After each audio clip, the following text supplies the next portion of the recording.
And tonight we're investigating what officials are calling tainted gas sold right here in the Triad. One of you at home sent us an email about a breakdown after a fill up at the Circle K on Randolph Street in Thomasville. Fox 8's Aaliyah Sims is at the station where several types of gas are off limits to customers.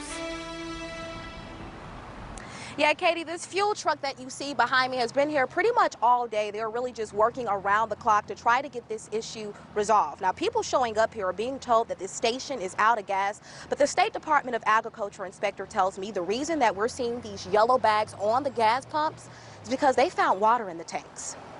With the heavy rains that have happened over the last week, we've seen an uptick. Not sure why all of a sudden we're seeing more phase separation at stations. What that means is there is enough water in the gasoline to allow the two to separate and leave a layer of gasoline at the top of the tank and an ethanol and water cocktail on the bottom. So when people start filling their tanks, some get a lot of water. But if you get too much water in there, what the water will actually do is, because it likes the ethanol so much, it'll pull it out of the gasoline, leaving you with car problems. This report shows 8 inches of phase separation in the regular unleaded storage tank at the Circle K on Randolph Street in Thomasville. that ethanol water layer is very, very caustic to a vehicle, and it can cause some damage to the spark plugs in the fuel system. Problems people who pump gas here over the weekend complained to Fox 8 about. So how does this happen? We asked the program manager with the North Carolina Department of Agriculture and Consumer Services. There are a lot of ways that water can get into an underground storage tank. I'm not sure if there's construction at the site, which can cause the tank to have little micro fissures that maybe water can slip in. If it's an older station, maybe there's some loose fill cap, something like that, where if water gets in, it can infiltrate there. For now, the Circle K can only sell 93 Premium.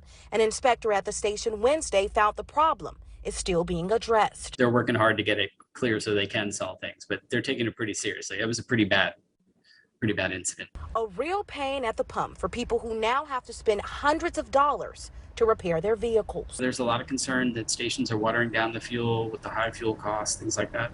Stations are victims in this case as well, because the actual cost to cover this remediation can be tens of thousands of dollars. A lot of times they don't know that they have a problem.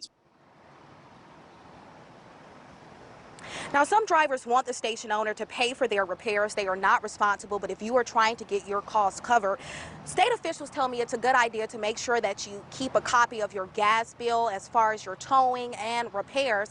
That way you'll have all that information to show the gas station when you deal with them directly. Katie? Aaliyah, is there any way that we can tell if we're pumping bad gas into our tanks? Well, Katie, the state inspector says that one thing that you can be on the lookout for is the way that the pump fuels into your vehicle. If all of a sudden you start to see that pump slow down, that might be a sign to stop pumping and go somewhere else. Now, it might just be a pumping problem, but it is a sign that something is wrong. Also, if you see a fueling truck like we're looking at right now, try not to pump your gas at that time because it also kicks up things at the bottom of the tank. Back to you. All right, just a couple